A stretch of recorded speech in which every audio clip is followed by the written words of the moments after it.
La barque est au milieu de la mer. Nous ne sommes pas encore parvenus au terme de notre traversée. Bien que la question de la vie éternelle ou de la mort éternelle soit déjà réglée sans aucun doute possible, notre histoire sur la terre. Serons-nous fidèles jusqu'à la fin ou notre chemin déviera-t-il est une question à laquelle il doit encore être répondu. Avant que la barque ne parvienne au port, elle peut changer de cap et se trouver en péril. Nous ne devons pas être sûrs de nous-mêmes au point de penser que notre destinée est déjà toute décidée. Bien que le fait d'être dans ce voyage soit un sujet de se réjouir, la question de notre navigation et de son aboutissement demeure encore posée. Marc 6, 47, 48.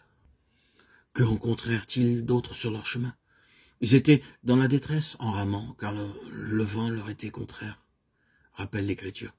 Évidemment, si la direction vers laquelle vous allez est contre le vent, la direction opposée doit être avec le vent. C'est ainsi que dans ce cas présent, les disciples du Seigneur, qui naviguaient du nord-est vers le sud-ouest de Bethsaïda, avaient le vent contraire, tandis que s'il avait fait dans le sens contraire, le vent aurait été favorable. Beaucoup trop de chrétiens naviguent seulement avec le vent, et il serait étonnant qu'ils soient sur le chemin préparé par le Seigneur. Acceptons donc ce fait, nous devons marcher sur le chemin qui nous est destiné, puisque le Seigneur a déjà déterminé notre position dans le monde. Car n'a-t-il pas déclaré que le monde les a haïs? Jean 17, 14. C'est pourquoi le vent de ce monde s'oppose à notre arche.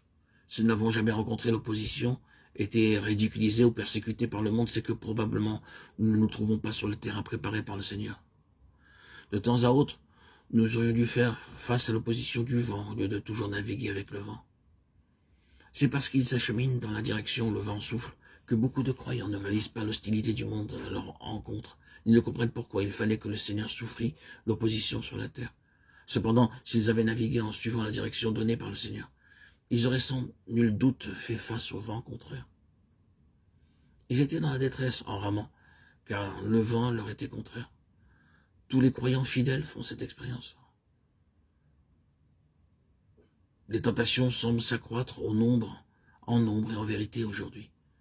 Ceux qui sont au Seigneur paraissent souffrir beaucoup plus. Le corps est souvent faible et fréquemment ruiné par la maladie. Les familles sont confrontées à des problèmes et à des conflits sans fin. L'emploi et les moyens de subsistance deviennent plus difficiles.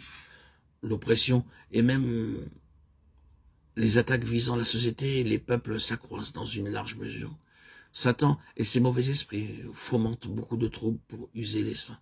Ah, combien grands de nos jours sont les vents contraires.